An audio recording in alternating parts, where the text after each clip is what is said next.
মধ্যপ্রাচ্যের পরিস্থিতি দিন দিন আরও উত্তপ্ত হয়ে উঠছে। সিরিয়া, লেবানন, গাজা, এরপর ইরান, একের পর এক দেশকে সামরিকভাবে টার্গেট করে যাচ্ছে ইসরায়েল। এই আগ্রাসী নীতি এখন নতুন মাত্রা পেয়েছে। এবার হুমকির মুখে পড়েছে ইরাক। সম্প্রতি কয়েক ঘন্টার সংক্ষিপ্ত সফরে ইরানে যান ইরানের প্রভাবশালী সামরিক শাখা কুদস ফোর্সের কমান্ডার ব্রিগেডিয়ার জেনারেল ইসমাইল কানি। বাগদাদে তিনি ইরাকের সামরিক বাহিনী, রাজনৈতিক নেতৃত্ব এবং ইরানপন্থী মিলিশিয়া গোষ্ঠীর কমান্ডারদের সঙ্গে জরুরি বৈঠকে বসেন। সেখানে তিনি ইসরায়েলের একটি সম্ভাব্য হামলা সম্পর্কে সবাইকে সতর্ক করেন। কানি জানান, ইসরায়েল বর্তমানে ইরাকের ভেতরে গুপ্তচর বৃত্তি বাড়িয়েছে এবং কৌশলগত স্থাপনাগুলোর উপর নজরদারি চালাচ্ছে। তার মতে, ইসরায়েল এমন হামলার প্রস্তুতি নিচ্ছে যার মাধ্যমে ইরাকের সামরিক ও রাজনৈতিক অবকাঠামোয় আঘাত হানা হবে। এমন সময় এই তথ্য উঠে এলো যখন ইরাকের প্রধানমন্ত্রী মোহাম্মদ সিয়া আল সুদানি ইসরায়েলকে সরাসরি অভিযুক্ত করেছেন ইরানের বিরুদ্ধে হামলার জন্য তাদের দেশের আকাশসীমা ব্যবহার করার অভিযোগে। তিনি বলেন, বিনা অনুমতিতে ইরাকের আকাশসীমা ব্যবহার করে ইসরায়েল একটি আন্তর্জাতিক আইন লঙ্ঘন করেছে। ইরাক সরকার বিষয়টি নিয়ে জাতিসংঘে আনুষ্ঠানিক অভিযোগও দায়ের করেছে। পার্লামেন্টারি সিকিউরিটি অ্যান্ড ডিফেন্স কমিটির প্রধান করিম আলিউলি জানান, শুধু কূটনৈতিক নয়, ভবিষ্যতে প্রয়োজন হলে কঠোর প্রতিরক্ষা প্রস্তুতির বিষয়েও ভাবছে ইরাক। ইসরায়েলের আগ্রাসন শুধু প্রতিবেশীদের ভেতরেই সীমাবদ্ধ নেই, বরং প্রতিটি দেশের সার্বভৌমত্বকে চ্যালেঞ্জ করছে বলে মনে করছে রাজনৈতিক বিশ্লেষকরা। বিশেষ করে ইরাকের মতো একটি গুরুত্বপূর্ণ ভূ-রাজনৈতিক অবস্থানে থাকা দেশকে আক্রমণের সম্ভাবনা গোটা অঞ্চলকে আরও বিপজ্জনক অবস্থানে ঠেলে দিতে পারে। সাম্প্রতিক সময়ে ইরাক ও ইসরায়েলের মধ্যে রাজনৈতিক উত্তেজনা বেড়েই চলেছে। গত মাসে ইরাকের পার্লামেন্টে ইসরায়েলের সঙ্গে সব ধরনের সম্পর্ক ছিন্নের প্রস্তাব পাস হয়। এর আগে প্রধানমন্ত্রী আল সুদানি একাধিকবার ফিলিস্তিন ইস্যুতে ইসরায়েলের তীব্র সমালোচনা করেন। সেই ধারাবাহিকতায় নতুন করে আকাশসীমা লঙ্ঘন ও হামলার আশঙ্কা এই সম্পর্ককে আরও তলানিতে নিয়ে যাচ্ছে। বিশ্লেষকরা বলছেন, ইসরায়েল এই অঞ্চলে নিজের নিরাপত্তার কথা বললেও তাদের কার্যক্রম আসলে একটি আঞ্চলিক প্রতিযোগিতা ও আধিপত্য বিস্তারের অংশ। ইরান, সিরিয়া, লেবানন এবং এখন ইরাক, প্রতিটি ক্ষেত্রেই সামরিক শক্তি ব্যবহার করে রাজনৈতিক বার্তা দিতে চায় তেল আবিব।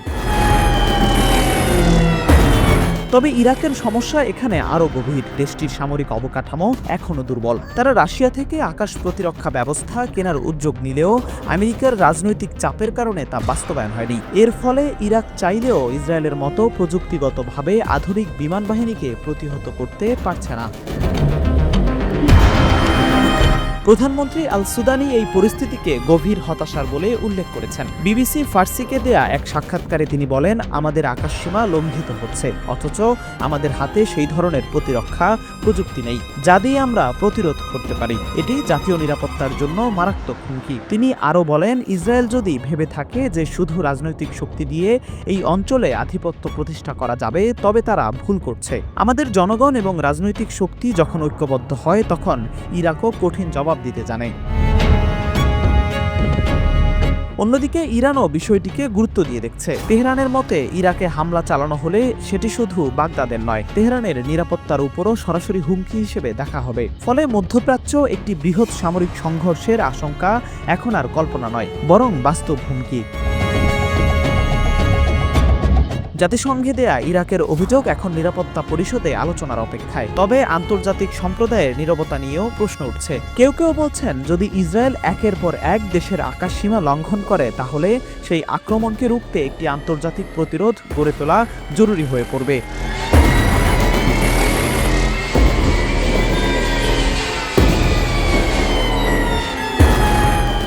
গাজা উপত্যকার পরিস্থিতি যখন স্মরণকালের সমস্ত ভয়াবহতাকে ছাড়িয়ে গেছে, তখন আবারও আলোচনার কেন্দ্রবিন্দুতে উঠে এলো যুদ্ধবিরতি এবং বন্দিমুক্তি।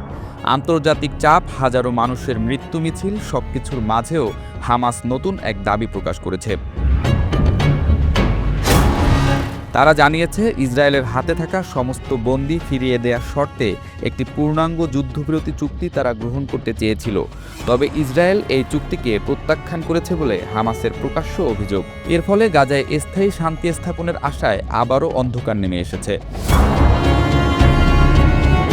হামাসের রাজনৈতিক দপ্তর থেকে এক বিবৃতিতে বলা হয়, আমরা এমন একটা শান্তি চুক্তি চেয়েছিলাম যাতে গাজার ভবিষ্যৎ নিরাপত্তা ও আমাদের জনগণের মুক্তি একসঙ্গে নিশ্চিত হয়, কিন্তু ইসরায়েলি সরকার স্পষ্টতই এই সমীকরণে রাজি নয়। হামাসের পক্ষ থেকে এই ইঙ্গিত এসেছে প্রয়োজনে তারা আরও দীর্ঘ যুদ্ধের জন্য প্রস্তুত। সক্রিয় পদক্ষেপ না এলে এবং বন্দির বিনিময়ে বাস্তব শান্তি না এলে হামাস সংঘাত দীর্ঘায়িত করবে, এই বার্তা পশ্চিমা কূটনীতিকদের জন্য গভীর শঙ্কা বয়ে এনেছে। এদিকে ইসরায়েল সরকারের উচ্চ পর্যায়ের কর্মকর্তারা বারবার বলে আসছেন, গাজা থেকে হামাস পুরোপুরি নির্মূল না করা পর্যন্ত কোনো স্থায়ী যুদ্ধবিরতির সম্ভাবনা নেই। ইসরায়েল চায় শুধুমাত্র ধাপে ধাপে জিম্মি মুক্তি এবং সময়সীমা নির্ধারণ করে নির্দিষ্ট শর্তে কিছু সময়ের জন্য সংঘর্ষ বিরতি। তবে হামাসের মূল দাবি যুদ্ধবিরতি ও বন্দি মুক্তি একসঙ্গে এবং ইসরায়েলি সেনাবাহিনীর পূর্ণ প্রত্যাহার, যা তারা এখনও মানতে নারাজ। এতে কূটনৈতিক অচলাবস্থার সৃষ্টি হয়েছে, যেখানে দুই পক্ষই নিজেদের সিদ্ধান্তে অনড়। কাতার, মিশর ও যুক্তরাষ্ট্রসহ আন্তর্জাতিক সম্প্রদায় কয়েক মাস ধরেই মধ্যস্থতার চেষ্টা চালিয়ে যাচ্ছে। তারা যুদ্ধবিরতিকে দীর্ঘমেয়াদী চুক্তিতে রূপান্তরিত করতে চেয়েছে, যাতে মানবিক সহায়তা পৌঁছায়, বন্দিরা মুক্তি পায় এবং ধ্বংসস্তূপে ঘুরে দাঁড়ায় গাজার সাধারণ মানুষ। মাঠের বাস্তবতায় পরিস্থিতি আরও উদ্বেগজনক। প্রতিদিন গাজার বেসামরিক ক্যাম্পে নতুন করে হতাহতের সংবাদ।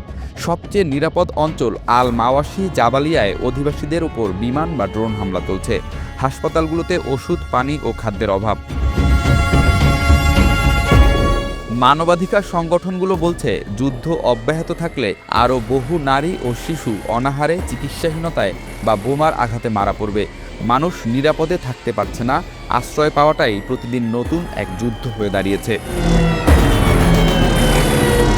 এই মুহূর্তে বিশ্বব্যাপী প্রশ্ন উঠছে, স্থায়ী চুক্তি ছাড়া গাজায় মানবিক সংকট থামবে তো? কারণ হামাসের কঠিন অবস্থান। যুক্তরাষ্ট্র, জাতিসংঘ এবং ইউরোপীয় ইউনিয়ন আক্রান্ত জনগণের জন্য শান্তি ও অভিযানের মধ্যে ভারসাম্য বজায় রাখার আহ্বান জানালেও দুই পক্ষের মধ্যে পারস্পরিক আস্থা নেই। বিশ্লেষকরা মনে করেন, এমন অচলাবস্থায় পরবর্তী যুদ্ধবিরতি নিয়ে আশাবাদী হওয়া কঠিন। অনেকেই আশঙ্কা করছেন, দীর্ঘমেয়াদে যুদ্ধবিরতি ও চূড়ান্ত বন্দিমুক্তি নিয়ে কোনো সমাধান না হলে গাজা অনন্য মানবিক বিপর্যয়ের দিকে চলে যাবে। বৈঠকের টেবিলে কাগজে কলমে শান্তি আসলেও যুদ্ধক্ষেত্রে তা পৌঁছাতে আরও অনেক দূর হাঁটতে হবে বলে মত দিচ্ছেন বিশেষজ্ঞরা।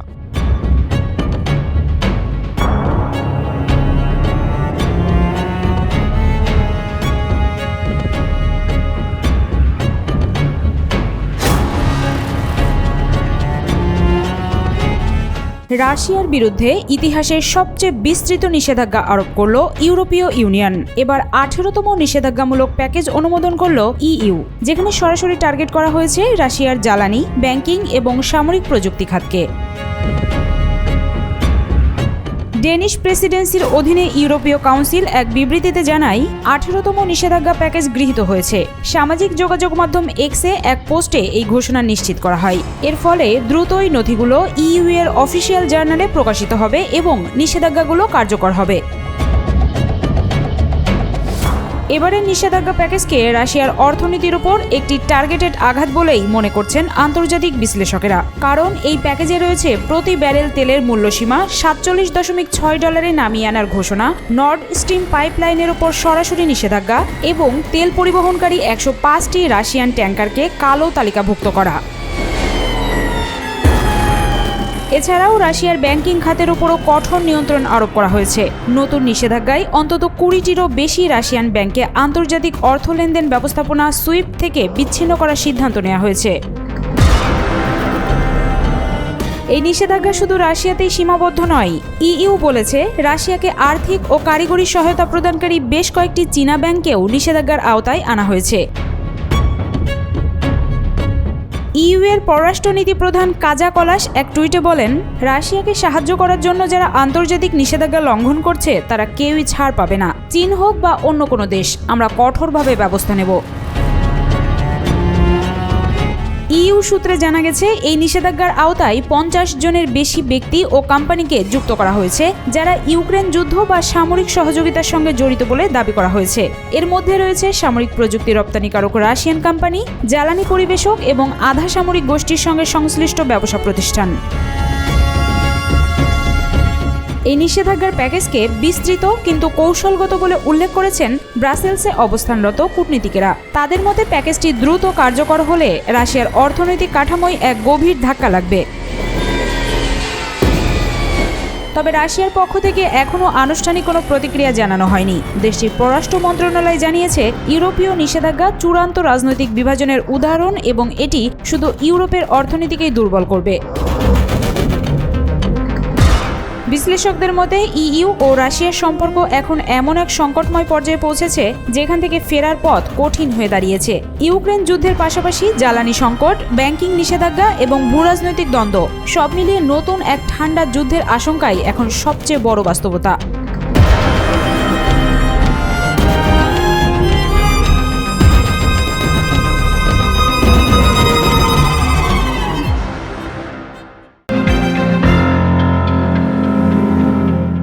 যুক্তরাষ্ট্রের প্রেসিডেন্ট ডোনাল্ড ট্রাম্পের হাতে হঠাৎ দেখা গেছে চোটের দাগ আর পায়ের গোড়ালিতে দেখা গেছে ফোলাভাব। এসব ছবি ছড়িয়ে পড়তেই সামাজিক যোগাযোগ মাধ্যমে শুরু হয়েছে আলোচনা, ট্রাম্প কি অসুস্থ?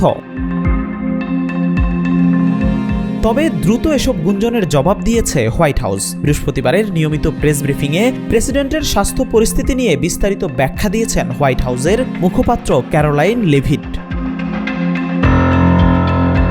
তিনি প্রেসিডেন্টের ব্যক্তিগত চিকিৎসক ক্যাপ্টেন ডক্টর শনের একটি চিঠি সাংবাদিকদের সামনে পড়ে শোনান। চিঠিতে বলা হয়েছে, ট্রাম্পের পায়ের ফোলা বয়সজনিত একটি পরিচিত শারীরিক অবস্থা, চিকিৎসা পরিভাষায় যেটিকে বলা হয় ক্রনিক ভেনাস ইনসাফিসিয়েন্সি। এই রোগে পায়ের রক্তনালীতে স্বাভাবিক কার্যকারিতা দুর্বল হয়ে পড়ে, ফলে পায়ের নিচের অংশে ফোলা ভাব দেখা যায়। শন জানান, 70 বছরের বেশি বয়সীদের মাঝে এটি প্রায়ই দেখা যায় এবং এটি চিকিৎসার মাধ্যমে নিয়ন্ত্রণে রাখা সম্ভব। হাতের চিহ্ন নিয়েও ব্যাখ্যা দিয়েছেন চিকিৎসক। চিঠিতে তিনি লিখেছেন, অতিরিক্ত হ্যান্ডশেক এবং প্রতিদিন অ্যাসপিরিন গ্রহণের ফলে প্রেসিডেন্টের ডান হাতে অল্প কিছু রক্ত জমাট জাতীয় দাগ দেখা দিয়েছে। প্রসঙ্গত, প্রেসিডেন্ট ট্রাম্প নিয়মিত অ্যাসপিরিন খান হৃদরোগজনিত জটিলতার প্রতিরোধে। এটি রক্ত তরল রাখে, ফলে শরীরে সামান্য চোটেরও দাগ বা রক্তক্ষরণের ঝুঁকি থাকে। সাম্প্রতিক একাধিক অনুষ্ঠানে ট্রাম্পের কিছু ছবি ও ভিডিওতে তার পায়ের ফোলাভাব ও হাতে কালচে দাগ দেখা গেছে। মেকআপ দিয়ে ঢাকার চেষ্টা থাকলেও তা নজর এড়ায়নি গণমাধ্যম ও সামাজিক যোগাযোগ মাধ্যম ব্যবহারকারীদের।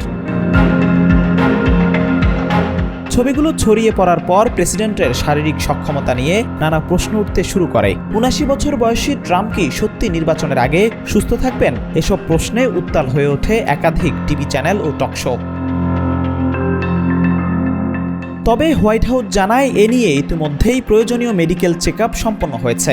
আল্ট্রাসাউন্ড বা অন্যান্য পরীক্ষায় শরীরে রক্ত জমাট বাধা বা কোনো গুরুতর সমস্যার প্রমাণ মেলেনি।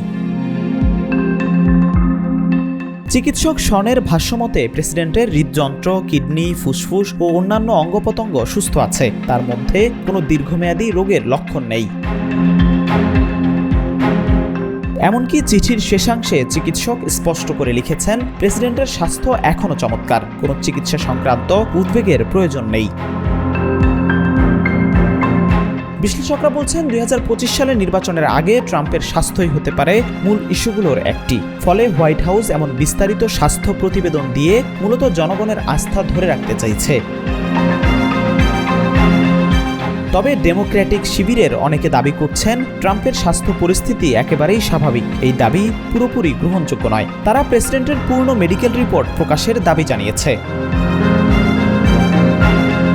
আপাতত হোয়াইট হাউসের বক্তব্যে আলোচনা কিছুটা থেমে গেলেও পরবর্তী সপ্তাহগুলোতে ট্রাম্পের স্বাস্থ্য নিয়ে আরও অনুসন্ধানী প্রতিবেদন এবং নতুন ছবি আসতে পারে।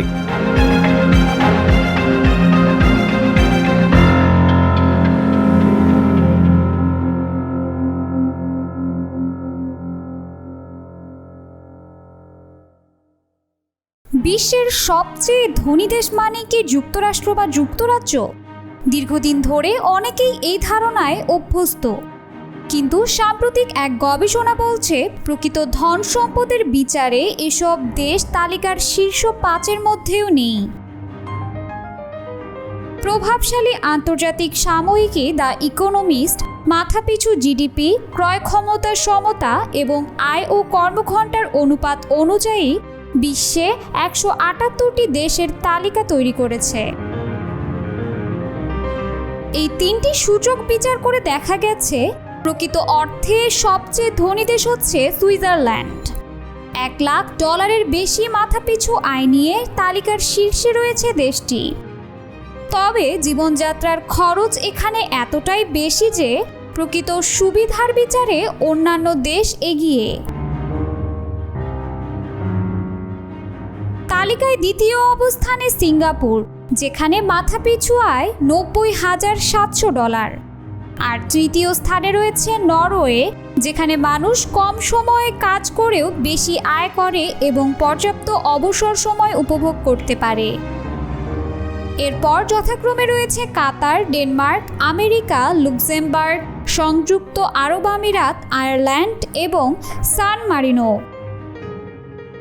অর্থাৎ ষষ্ঠ স্থানে যুক্তরাষ্ট্রের অবস্থান হলেও শীর্ষ 10-এর মধ্যেও জায়গা হয়নি যুক্তরাজ্য বা জাপানের মতো বহু প্রচলিত ধনী দেশ বলে পরিচিত রাষ্ট্রগুলো। যুক্তরাষ্ট্র, যা বিশ্বের সবচেয়ে বড় অর্থনীতির দেশ হিসেবে পরিচিত, তালিকার 3টি মানদণ্ড অনুযায়ী যথাক্রমে চতুর্থ, সপ্তম এবং ষষ্ঠ স্থানে অবস্থান করছে। আর যুক্তরাজ্যের অবস্থান আরও নিচে।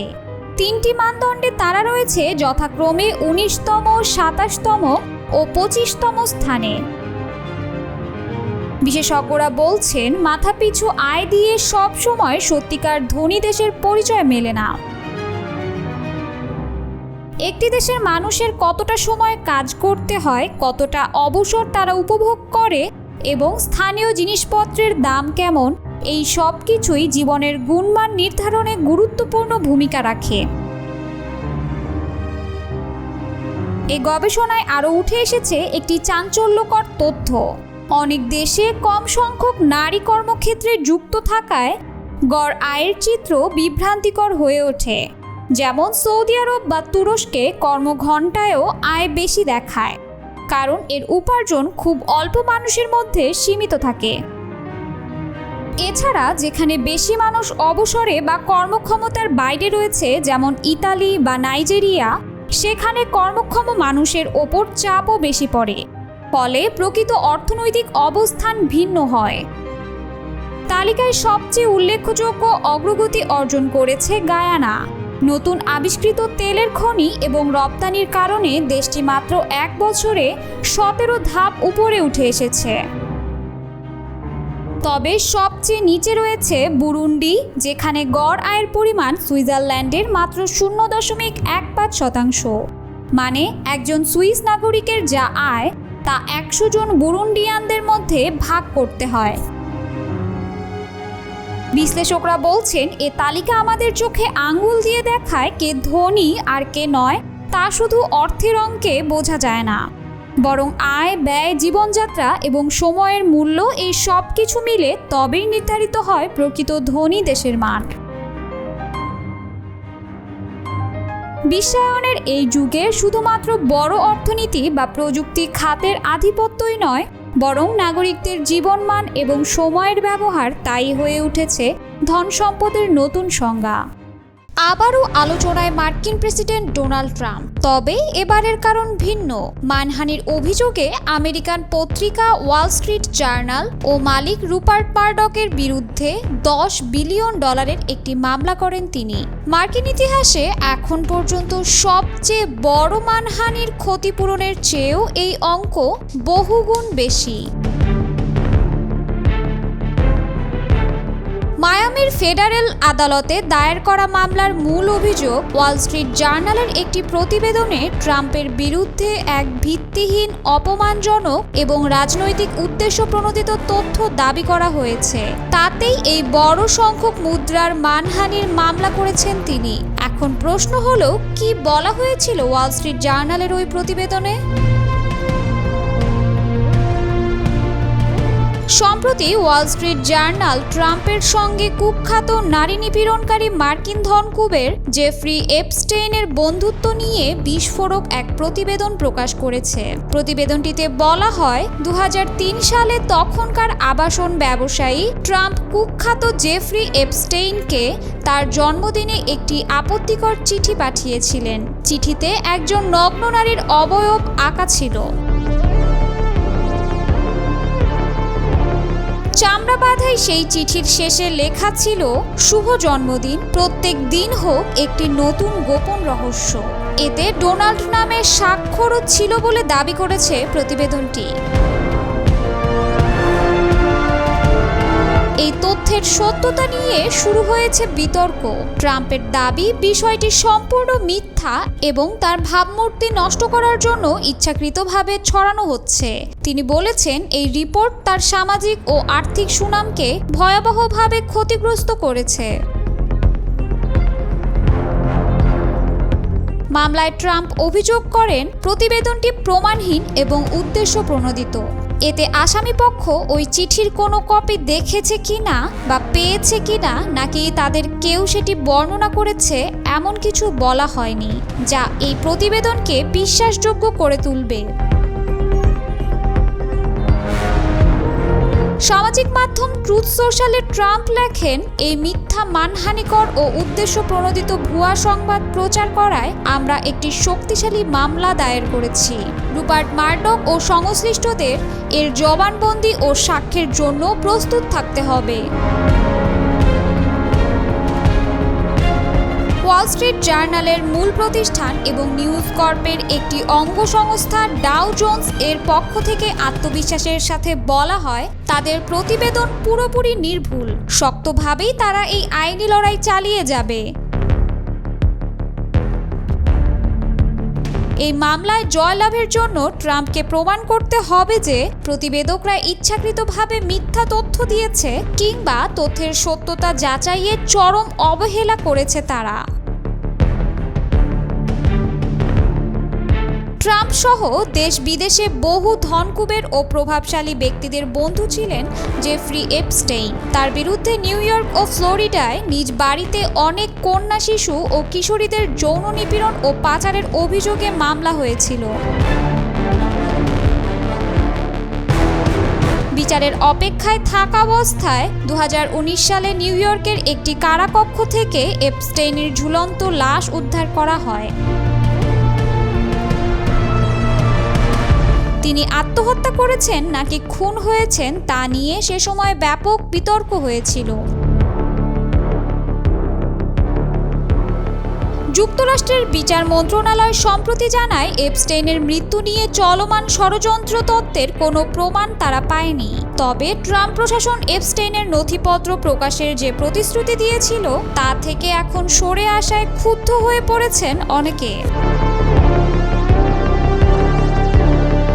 2021 সালে এপস্টেইনের সঙ্গে যৌন নিপীড়ন সংক্রান্ত মামলায় 5টি ফেডারেল অভিযোগের দোষী সাব্যস্ত হন ম্যাক্সওয়েল। বর্তমানে তিনি 20 বছরের সাজার বিরুদ্ধে যুক্তরাষ্ট্রের সুপ্রিম কোর্টে আপিল করছেন।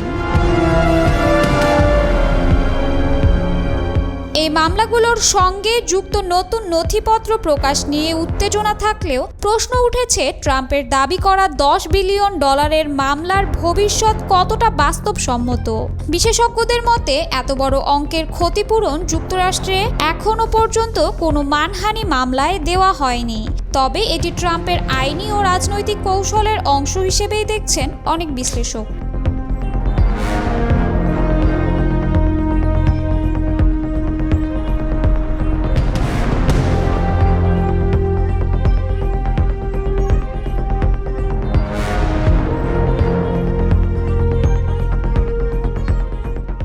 গাজার যুদ্ধবিরতির আশার আলো যেন নিভতে বসেছে। ইসরায়েলের সাথে যুদ্ধবিরতি চুক্তির সম্ভাবনায় বড় ধাক্কা দিয়েছে ইসরায়েলের সিদ্ধান্ত। হামাসের পক্ষ থেকে জিম্মি মুক্তির বিনিময়ে দেওয়া যুদ্ধবিরতির প্রস্তাব সরাসরি প্রত্যাখ্যান করেছে তেল আবিব। একটি রেকর্ডকৃত ভিডিও বার্তায় হামাসের সামরিক শাখা আল কাসাম ব্রিগেডের মুখপাত্র আবু উবাইদা এ তথ্য জানান। প্রায় 20 মিনিটের সেই ভিডিও বার্তায় উবাইদা বলেন, কোনো চুক্তি না হলে হামাস দীর্ঘমেয়াদী যুদ্ধের জন্য প্রস্তুত রয়েছে।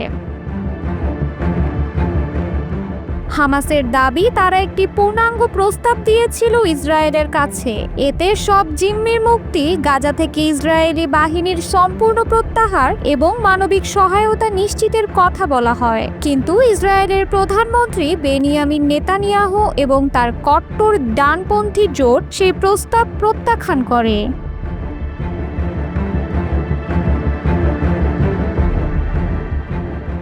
আবু উবাইদা অভিযোগ করেন, ইসরায়েলি সরকার বন্দীদের ব্যাপারে আন্তরিক নয়, কারণ যারা বন্দী রয়েছেন তারা সবাই সেনা সদস্য। তিনি বলেন, হামাস এমন একটি চুক্তি চাইছে যাতে যুদ্ধের সম্পূর্ণ অবসান ঘটবে।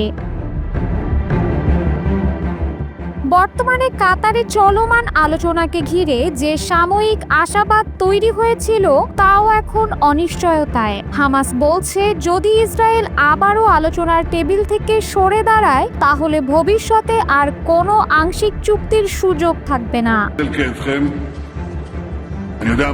এই মুহূর্তে হামাসের হাতে প্রায় 50 জন জিম্মি রয়েছে, যাদের মধ্যে 20 জন জীবিত বলে ধারণা করা হচ্ছে।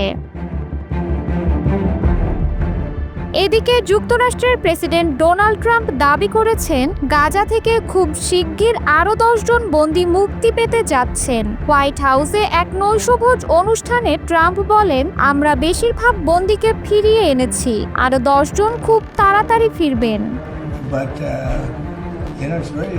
তবে তিনি এ বিষয়ে কোনো নির্দিষ্ট সময়সীমা বা বিস্তারিত তথ্য দেননি। কয়েক সপ্তাহ ধরে ট্রাম্প দাবি করে আসছেন, যুদ্ধবিরতি ও জিম্মি মুক্তির একটি চুক্তি শিগগিরই বাস্তবায়ন হবে। মার্চের পর এই প্রথমবারের মতো প্রকাশ্যে কথা বলেছেন আবু উবাইদা। ভিডিওতে তিনি আরও জানান, হামাসের যোদ্ধারা গাজা জুড়ে ইসরায়েলি সেনাদের হত্যা বা আটক করার উদ্দেশ্যে হামলা চালিয়ে যাবে। তিনি আরব ও মুসলিম দেশগুলোর নেতাদের কঠোর ভাষায় বলেন, ইসরায়েলের গণহত্যার বিরুদ্ধে তাদের নীরবতা এক ধরনের বিশ্বাসঘাতকতা। যুদ্ধবিরতির আশার মধ্যেই নতুন করে বাড়ছে উত্তেজনা। চুক্তি এগোচ্ছে না, থেমেও যাচ্ছে না যুদ্ধ। গাজা যেন আবারও ধাবিত হচ্ছে আরও এক দীর্ঘ সংঘাতের পথে।